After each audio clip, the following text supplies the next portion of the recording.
Jagannath friends शुभ संध्या भल अच्छी भल अच्छे ना आशा करुँच आपण मैंने समस्ते बहुत भलरे थे।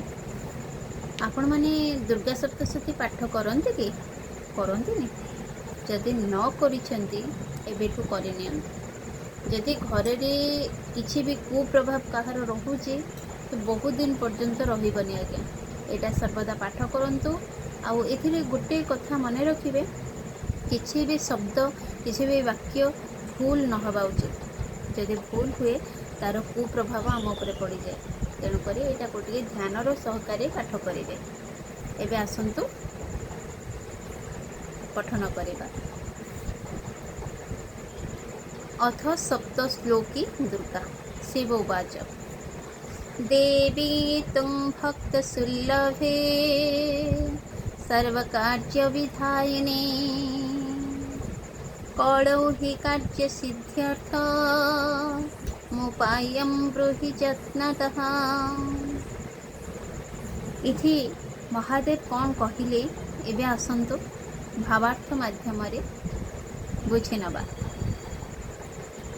महादेव कौन कहिले हे देवी तुमे भक्त मानक पई सुलभ हुआ एवं समस्त कर्मर विधानकारिणी हुआ। कलिजुगरे कामना गुड़िकर सिद्धि निमंते जदि कौनसी उपाय अच्छी तेबे से सब आपना वीणा द्वारा सम्यक रूपे व्यक्त कर। तापरे देवी मोर कौन कहिले आसंतु सुनिबा। शृणु देवी प्रवक्ष्यामि कलौ सर्वेष्ट साधनम् मया तवेव स्नेहे नाप्यम्बा स्तुतिः प्रकाश्यते। देवी कहिले हे देव आपणकर मो उपरे बहुत स्नेह अच्छी। कलिजुगरे समस्त कामना गुड़ी को सिद्ध करने पाई जो साधन अच्छी से सब मु कहूची श्रवण करंतु। ताहार नाम अम्बास्तुति। बुझिले तो एबे आसंतु तापरे कौन घटिला आमे सुनिबा श्लोक माध्यम रे। ओम ज्ञानी नमपि चेतासिं देवी भगवती हि सा बलादाकृष्य मोहाय महामाया प्रजच्छति दुर्गे स्मृता हरसि भीतिमशेष जन्तुः स्वस्थैः स्मृतमति मतीव शुभं ददासि दारिद्र्य सुख भयहारिणी कात्वोदन्या सर्वोपकार करणाय सदाद्रचिता।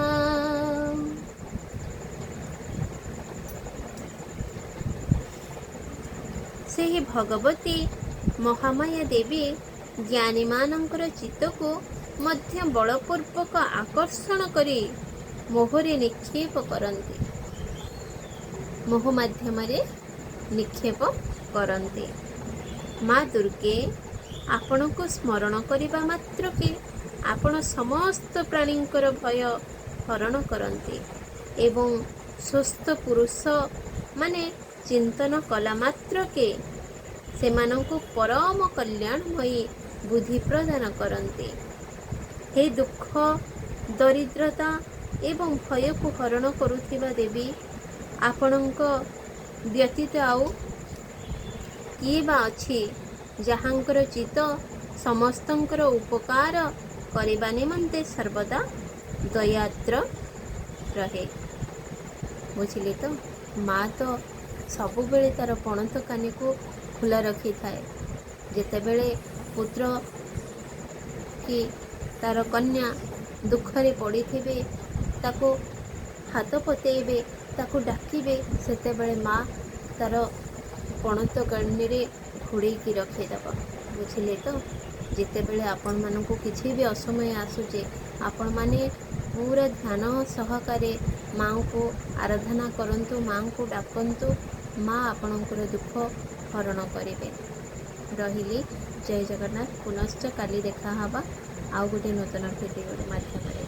ରହିଲି, ଜୟ ଜଗନ୍ନାଥ।